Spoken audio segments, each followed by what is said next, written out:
अगर सरकार और बीजेपी मिलकर के किसी का वोट काट देंगे तो उसके लिए हमें कितना सावधान रहना पड़ेगा। समाजवादी पार्टी ने जब ये आरोप लगाया था कि जानबूझ करके समाजवादी पार्टी के जो वोटर हैं उनका वोट डिलीट कर दिया गया। आज बिजली महंगी है, हमारे किसानों को अपना खेत बचाना पड़ रहा है तार लगा करके। उत्तर प्रदेश में कितना निवेश पहुंचा है और उस निवेश से कितनी नौकरी, कितने लोगों को रोजगार मिला, ये सरकार के पास कोई डेटा नहीं है। $1 ट्रिलियन इकोनॉमी का सपना उत्तर प्रदेश देख रहा है और $5 ट्रिलियन की इकोनॉमी से ज़्यादा देश की इकोनॉमी होने जा रही है। समाजवादी पार्टी के हमारे ये सभी विधानसभा अध्यक्ष हैं जो बैठे हैं, उनका कार्यक्रम चल रहा है और सभी लोगों अपनी राय और सुझाव देकर के जाएंगे। साथ ही साथ कई बिंदुओं पर चर्चा की है, जिसमें सबसे महत्वपूर्ण चर्चा यह है कि वोटर लिस्ट में कैसे सुधारना है। अगर सरकार और बीजेपी मिलकर के किसी का वोट काट देंगे तो उसके लिए हमें कितना सावधान रहना पड़ेगा। पिछली बार भी समाजवादी पार्टी ने जब ये आरोप लगाया था कि जानबूझ करके समाजवादी पार्टी के जो वोटर हैं उनका वोट डिलीट कर दिया गया।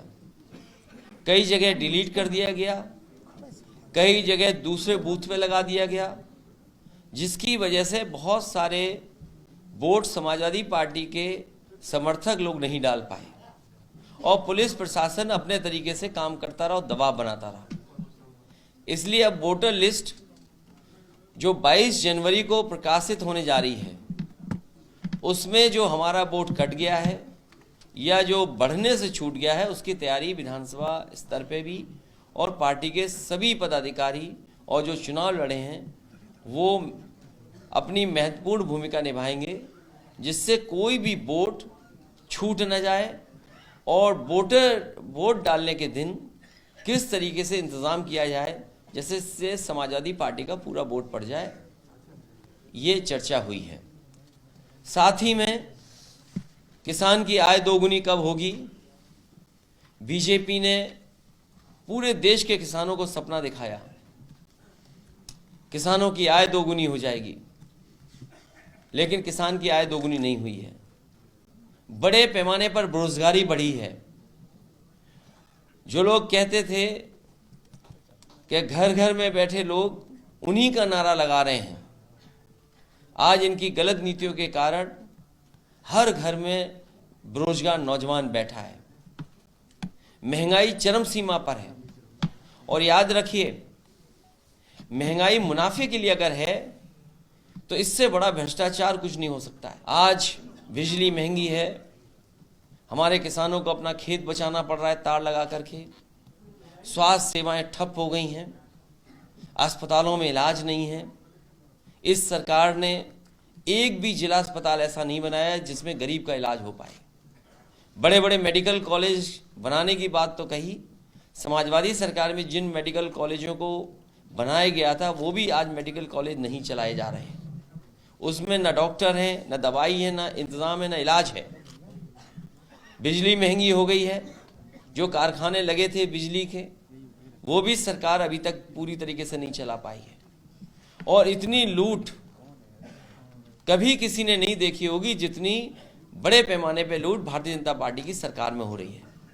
कोई जिला नहीं बचा जहां पर भारतीय जनता पार्टी के नेता जमीन न कब्जा कर रहे हों या भूमाफिया की तरह काम न कर रहे हों।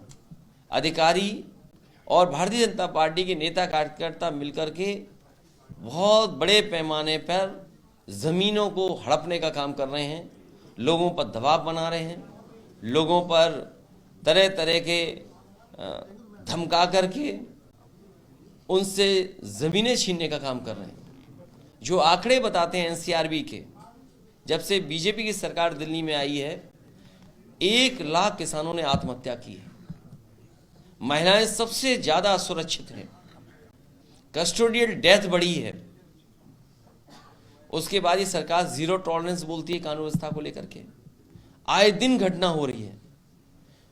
और अपनी नाकामी छिपाने के लिए इनकाउंटर्स, अपनी नाकामी छिपाने के लिए जो भ्रष्टाचार हो रहा है उसको जीरो टॉलरेंस बोल रहे हैं करप्शन के लिए। और फिर निवेश के जो सपने दिखाए थे कि उत्तर प्रदेश में 40 लाख करोड़ का निवेश आएगा, उत्तर प्रदेश में कितना निवेश पहुंचा है और उस निवेश से कितनी नौकरी, कितने लोगों को रोजगार मिला, ये सरकार के पास कोई डेटा नहीं है। और अब तो दूसरे प्रदेश के लोग भी निवेश के लिए उद्योगपतियों को बुला रहे हैं। जो उद्योगपति उत्तर प्रदेश सरकार में जब यहां पर इन्वेस्टमेंट मीट हुई थी, उन्होंने भरोसा दिलाया था कि यहां पर निवेश करेंगे, आज वही उद्योगपति दूसरे प्रदेशों में निवेश कर रहे हैं और दूसरे प्रदेशों में निवेश का संकल्प ले रहे हैं। तो बताइए उत्तर प्रदेश में निवेश कब आएगा? इन तमाम सवालों को लेकर के चर्चा हो रही है। हमें उम्मीद है कि हमारे सभी पार्टी के पदाधिकारी मिलकर के, विधानसभा के अध्यक्ष जो यहाँ पर बैठे हैं, ये सभी मिलकर के समाजवादी पार्टी को समय भी देंगे, अच्छे कार्यकर्ताओं से काम लेकर के आने वाले चुनाव में भारतीय जनता पार्टी का मुकाबला। $1 ट्रिलियन इकोनॉमी का सपना उत्तर प्रदेश देख रहा है और $5 ट्रिलियन की इकोनॉमी से ज़्यादा देश की इकोनॉमी होने जा रही है। तो जिनको सबसे ज़्यादा ज़रूरत है, हमारे अल्पसंख्यक भाई या पिछड़े या दलित, उनके बजट में किसी तरीके से कटौती नहीं होनी चाहिए। पीडीए के बजट में कटौती नहीं होनी चाहिए। पीडीए को जितनी मदद हो सके मदद करनी चाहिए, बजट के माध्यम से, शिक्षा के क्षेत्र में, रोजगार के क्षेत्र में, क्योंकि भारतीय जनता पार्टी के पास पीडीए को लेकर के और पीडीए के आंकड़ों को लेकर के उनके पास कोई भी जवाब नहीं है। अगर पीडीए ढूंढने निकलोगे, आप उनके बजट का ढूंढने निकलोगे, तो आप पाओगे कि उनके साथ बहुत बड़ा भेदभाव हो रहा है। इस भेदभाव को मिटाने के लिए समाजवादी पार्टी काम लगातार करती रहेगी। भाजपा के राष्ट्रीय अध्यक्ष जेपी नड्डा ने कहा कि हमारे स्ट्राइक रेट काम पूरा करने सबसे ज्यादा है, अभी तक जितने वादे किए हैं सब पूरा कर दिए। मेरे जागरूक पत्रकार, मेरे समझदार पत्रकार, मेरे सबसे इंटेलिजेंट पत्रकार और मेरा सबसे ईमानदार पत्रकार, प्रदेश के राष्ट्रीय अध्यक्ष भारतीय जनता पार्टी के, जब वो स्वास्थ्य मंत्री थे,